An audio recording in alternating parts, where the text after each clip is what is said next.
KNBC, Los Angeles. Good morning, everybody, and welcome to the Tomorrow program, which is going to be a very busy hour this morning, and I'd like to get to it as quickly as I can. We'll be opening in New York City on the 2nd of December of this year, and as has been our custom when we go to a new city, and New York will be new for us for a time, we'll be opening our house in Studio 8H, which is the Peacock Theater or the old Peanut Gallery, to as many people as we can accommodate there, so that we can get to know the people of New York better, and you in turn hopefully can get to know all of us.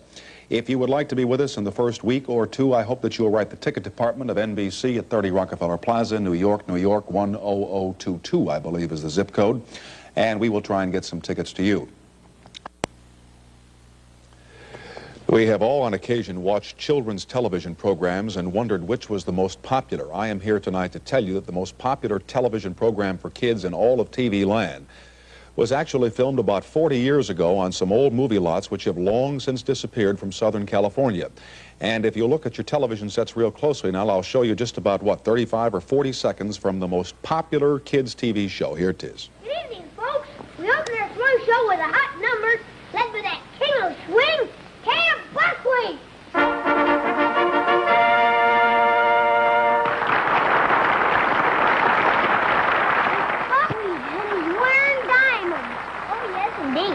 He's rich too and makes hundreds and thousands of dollars. Wow, that's a lot of money. Yeah.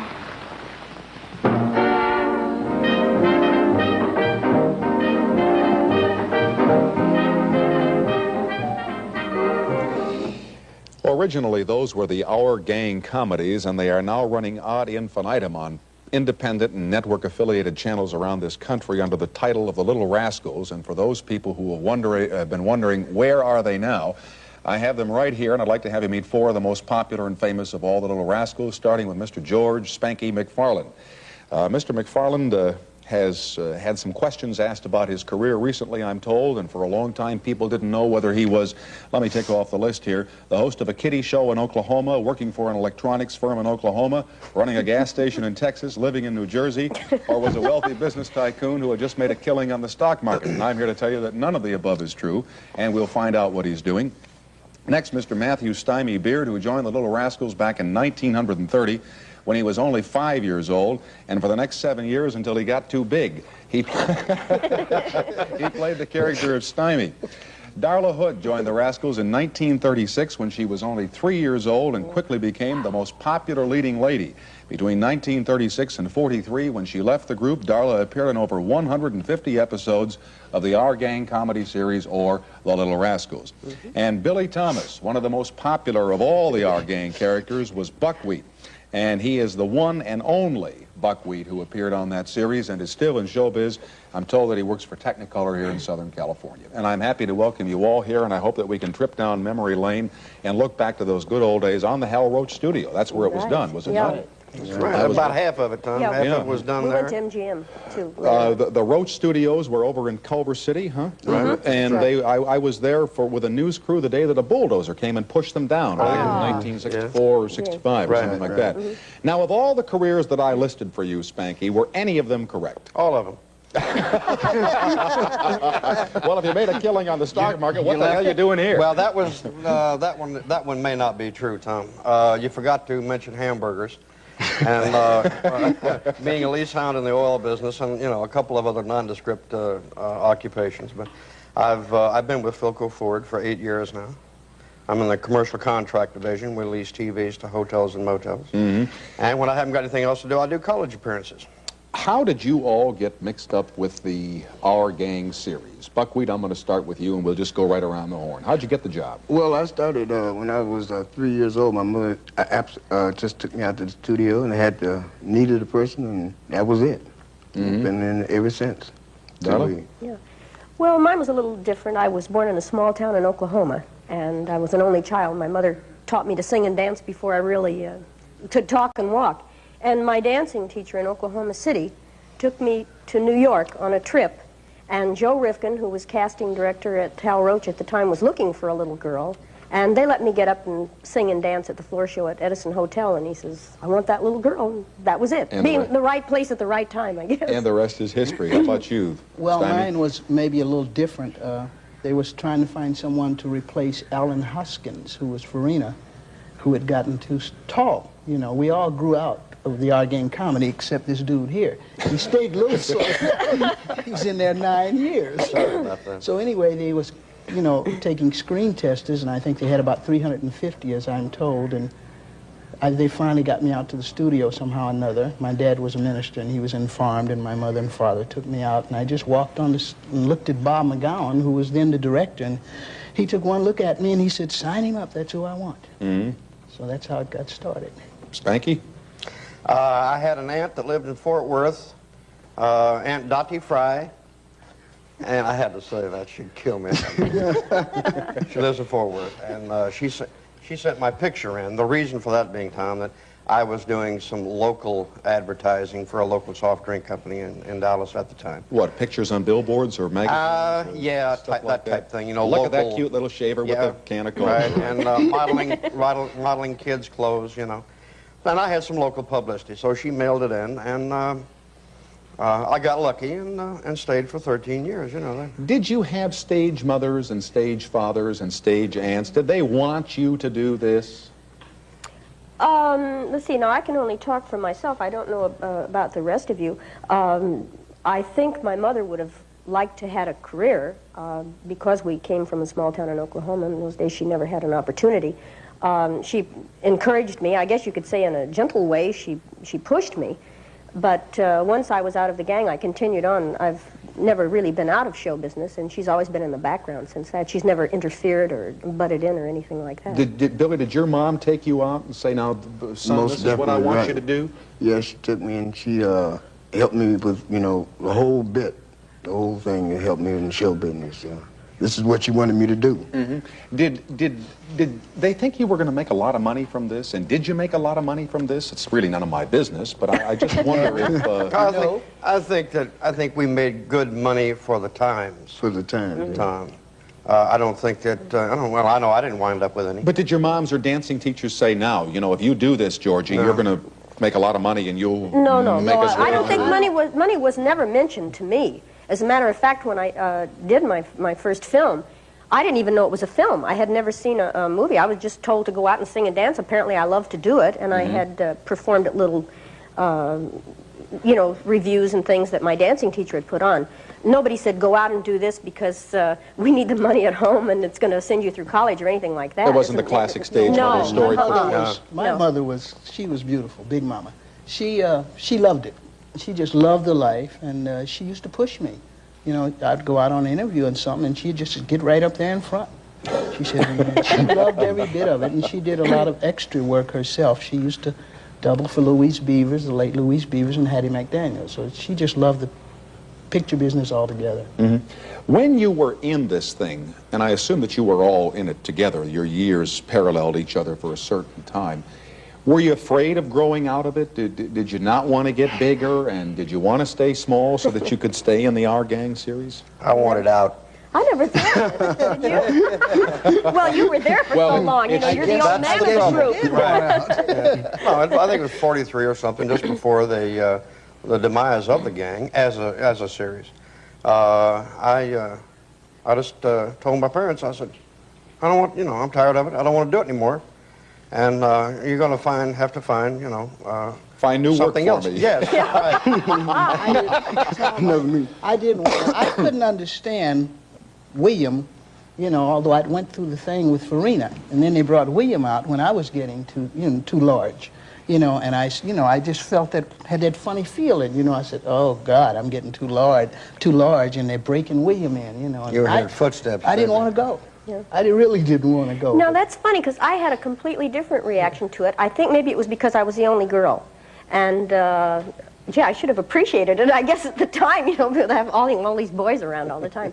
But I was lonesome in school and in between the scenes and things, because they were out playing baseball or whatever they wanted to do. I don't want to really get heavy here, but did you ever wonder why you were the only girl? No, as a matter of fact, I didn't. She used to catch it. I really kind of wondered what they wanted me in the gang for, you know, because they could play baseball and do all these other things. But when they told me that I wasn't going to be in the gang anymore, I was delighted because I wanted to go to public school and meet other girls and other friends and be able to, you know, Be one of the play and gang. be one of my own gang on my own street. That's you know. neat, going to public school. Boy, did I look forward to that. Yeah, it was a little disappointment, wasn't it? Yeah, it sure was. I found out I wasn't as smart as I thought I was.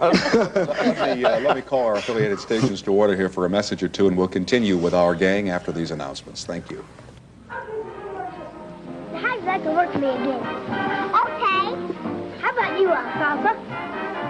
Oh, come on, Alfalfa. Croon just one song, and you'll make hundreds and thousands of dollars. I will not croon. Do you mean that you haven't given up opera yet? I'm a slave to my art. All right, then. Darla, who takes first and get him ready for the act? Come on, Twerk. We were so smart. have we got Right. We were so smart, we waived our rights to everything. I think they can show it on Mars or someplace, and we still don't get residuals. I think you're right. That's Maybe the moon. Well, I don't know. It's something about TV and any medium which might be invented. I don't know. It was worded. I didn't read it until I was 21, and by then it was too late. But the bottom line is you get no dough for No this. dough, and I think after 40 years, I mean, you know, just Don't a be little a name- taste. don't Just be- a little taste. Don't be a name dropper, Stymie. You know what I mean? Yeah, it's been a long time. I mean, you know. How much do you resent that, William, not getting any? Is that a big bone of contention? No, not really. I would like to have it, though. It would come in handy, you know, but... You know, I always wondered if they had to pay all of us residuals, would they have ever run them as much as they have run them? Because since 1951, they've been on nationally. You know. I think that considering the popularity of them and the advertising rates, which must be increased if a show has a good following on a local television station. I mean, in every market that I've been, little kids sit and watch these shows, and they sell all of the cereals and the soda pop and the toys and the games and whatever in them. I would certainly think that they probably are making money for the local stations that carry them now. That's true. You know, you can say, we all said, no, we're not getting any residuals. And in a way, I could say, yeah, but in an indirect way. Okay. I mentioned, like, you know, the nostalgia thing. You said that at the top of the show. Okay, I'm capitalizing on that a little bit on the weekends, by doing college appearances. Did a bunch of them last year. I'll be in, I think it's the New York University in New York at Farmingdale, Long Island, in March. I'll be at Pfeiffer College right outside of Raleigh, North Carolina, April the 11th. Do you have a list? Incidentally, this is kind of neat, Tom, because... Do you have a list that you're going to give me now? No, I got it in, Rick. No, the point I want to make is this. The point I want to make is this, is that indirectly, because of the nostalgia craze, because these things are still popular, and that I am still, and these people are still in demand, depending on what shoot you find, you know, that we make a little bread. Okay, now that's your bag, the colleges. Yeah, How right. do the rest of you capitalize on this if you're able to? Well, I think there's a lot of validity in what George said. I think I capitalize. I would like to have the money, Tom, and everything, but I get a joy out of seeing little kids, you know, come up to me and talk to me, and I go around children all the time, and I think I capitalize on it that way. I get a fulfillment from my heart. I get a fix every day because somebody recognizes me and say, you know, there goes Stymie, you know, and he's trying to do his thing now. I get a good feeling about that. But I think we all capitalize in some form or manner because they're on every day. So I think we all get a certain satisfaction. Do you watch them? Well, not all the time. My wife is my biggest fan, Annie, and she's always calling me in to watch this one, and I've watched more recently than I have in a long time since I've started my comeback and had a couple of Sanford and Sons, and very much so since I hooked up with Amy Entertainment. So things have been pretty good for me, and I'm very happy about that. How about you, Darla? I was just trying to think if the word capitalize is really the word, because in some instances it's been marvelous for publicity, and it's been an entree, you know, maybe in some places, you know, that I wouldn't have gotten. Although since I've been an adult, I've never really been out of show business, and they weren't running them on television in the beginning, so I really went strictly on, you know, my singing ability and my talent and Is that what you do? like You that. sing? And I sing. Cabaret? I do voices. She does everything. Thanks a lot. What commercial voice? Yeah, I do voices for commercials. I'm the voice for a lot of dolls. Remember the tiny tear dolls? Yes, Oh, you're the one. Yes. Tiny tears, you're my very own baby. Of course, when I did it, she didn't have a cold. One way that it has worked, I'm working with Ken Murray again now. I was in his Blackouts In when the I was 50s, 18. sure. And now, of course, you know, with the wonderful films that he has, they're all built on nostalgia. And he runs some of my early films, and then I sing and do 15 minutes of impressions. I do everything from Helen Kane to Caruso. And he calls it the new Blackouts of 1975, so I'll be working with Caruso. him. Really? Sure. All right. Wait, Now let's this- hide. Wait, this put is away the Caruso. glasses, guys. This is Caruso with a cold. All right.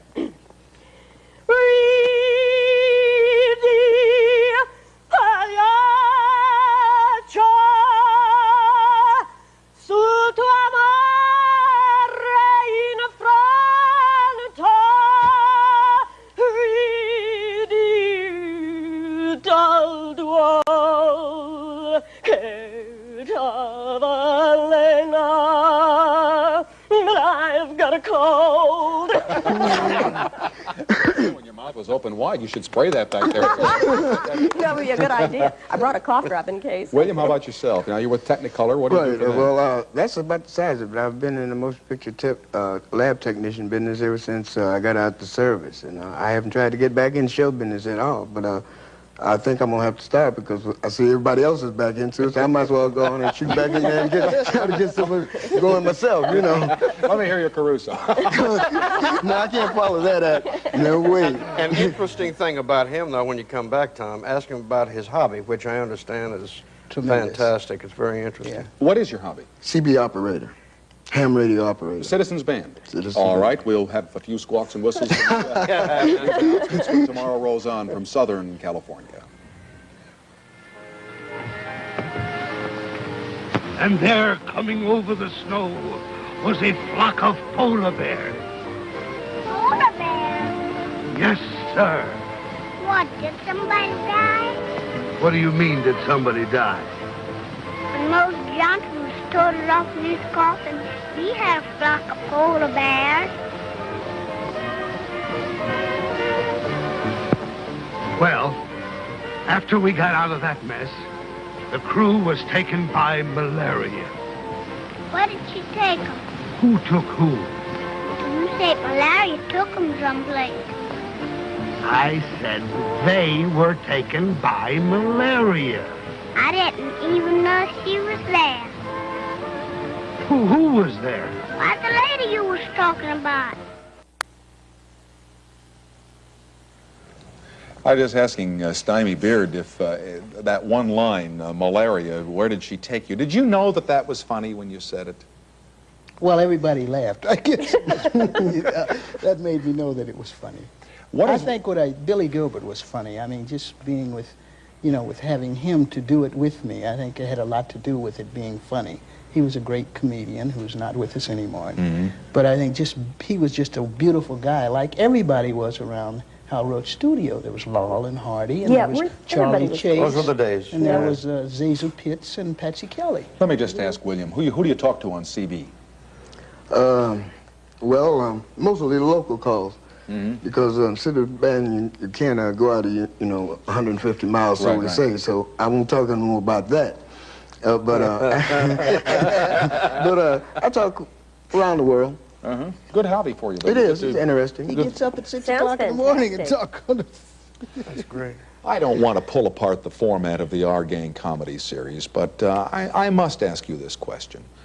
Looking back on these films, and this really applies, I suppose, to Willie and to Stymie, do you feel now that you were stereotyped into being black kids or pickaninnies on these shows, and that your roles were somehow tailored differently from the way Spanky's was? And I really shouldn't put you in this, because maybe as a little girl, yours was tailored into a stereotype too. What do you think about that? Well, I wouldn't necessarily say that. I think about so long ago, 40-some years ago, we was put in a, in a group of children at a very young age, and I think it was sometime that somebody had an idea that this is the way that things should be at this particular time. I think I feel it was great.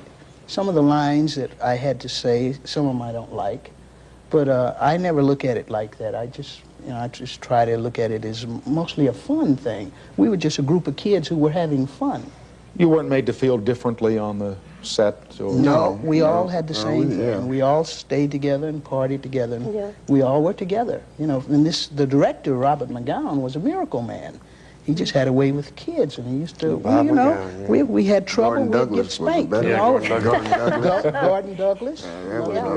I've got to ask, if you don't mind, Tom, I've got to ask Buckwheat a question. Because I thought that he has been dead all these years. I went to the same story that everybody else did. I got to give you the quick background. It's like the comedy that was, germane to the comedies, okay? Very low-key stuff that brought Billie laughs. Example, when the gang got the measles, the prop man came around and put the little black spots on Darla and me and us and Carl Schweitzer, Alfalfa, and whoever else was around, okay? But now when they came to Buckwheat, what are you going to do? He's got to have white measles, right?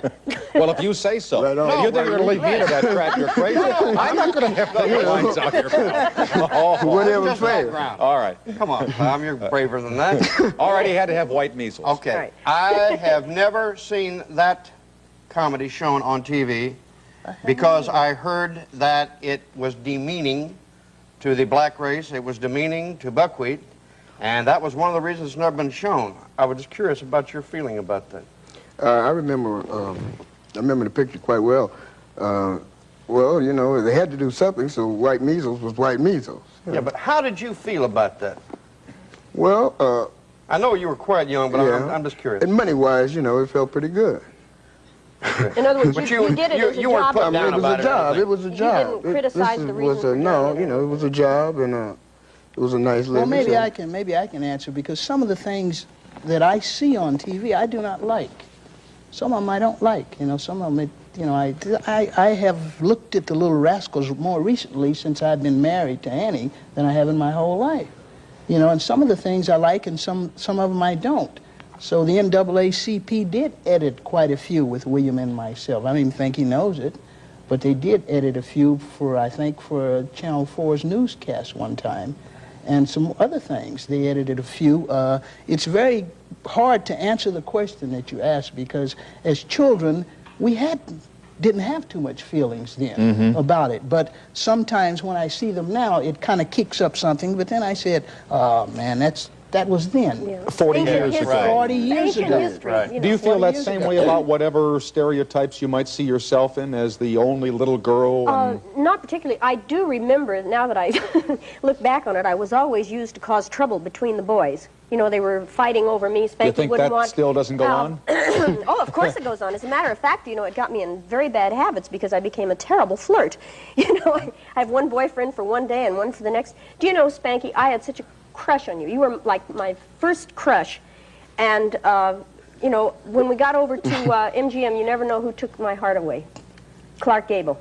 Oh, I thought you were going to lost it to Mickey Rooney or something. Well, no, I'll tell you, it was a toss-up. It was a toss-up. It's not bad second fiddle. I was so fickle.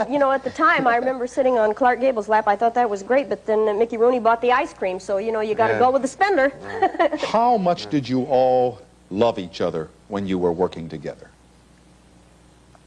I think you said that wrong, Tom. How much did you all hate each other when you were working together? I mean, you were kids, huh? We had scraps, man. Let's face it. I thought our bunch got along awfully well. We had scraps. We worked an 8-hour day, Tom. And in that 8 hours, if it was Monday through Friday, we had to go to school 3 hours a day on the set. There was somebody from the office there watching. Well, the gang, we were the big cheeses. We had our own teacher. And when we weren't shooting, we went to the lot and went to school, like every other kid did. We had our own private tutor, Mrs. Carter. Yeah, right. Okay, but we had to shoot 8 hours, right? Where? Yeah, there Yeah, she is on right the there. on the end Mrs. down there Carter. with Stymie. That's With Mrs. me and Carter. Tommy Bond and Stymie there. That was our teacher. Doesn't she look friendly? Well, she- Great Boy, woman, she was really. such a- what an education we got, huh, Yeah, from her? right. Fantastic. And, you know, this is tough. When the studio was relegated to 8 hours, and out of that 8, we had to go to school 3, over and out. That was all of us took. But you mean you didn't sit around and say, well, I don't see why they give him all those lines. No. Why can't I be No, on it wasn't camera like or that. something like And that? that might have gone on maybe with the parents in the background. I was never aware of that myself, though. But I think if anything went on, it might have been the parents arguing about, well, how come her son got this, course, and he had if more... it went on at all, it Yeah, was that. yeah. And But I'm what not was sure it did. happening, we all got plenty exposure. It was necessary. It wasn't really Yeah. necessary. It wasn't that they didn't know who you were That's right. and who you are. Yeah. I couldn't lose if they needed a flirt. Who else were they going to use, right? In case unless one of the little boys had a problem, and we don't want to go into that. Or do we want to go in? It was you. No. The time, Open my mouth. I've got to, well, then it wasn't you. Okay. I've got to go into sex clinics here after these announcements. Now, I know that you've got a book coming out. Will you come visit us in New York? I'd love for all of you to I come would here. just like to say, you know, I'd like to speak for all of us. You know, I've been trying to get this thing together for a long time, and I'd just like to, you know, wish you and your whole staff the very best when you go to New York. And I was hoping we would get to come to do it in New York. Well, I'm going to extend an invitation to all of you now, and I especially want to talk to you about your experiences with Synanon, and you with the colleges, and have you with the imitations, and you with the work in the lab, and whether there were heartaches involved with this, and whether you wish for the good old days, and 152 other questions that I just don't have time for here. So I will extend that invitation to you now, although I can't say exactly when, and we'll get it all together again. And I really Sounds hope that you'll great, Tom. consider I it. appreciate Okay. that. We'd be very My happy to thanks come. to Buckwheat, William Thomas, and to Darla Hood, and to Spanky McFaland, and to good old Stymie Beard. Here, did you want to hold that, or don't put it on because it's a stereotype? And let me also thank here Channel 52 Kaiser Broadcasting in Los Angeles and King World Productions for making these fantastic films available to us. And we'll continue with the sex clinic right after these announcements. I hope you can all stay Can I on. stay and watch? Sure.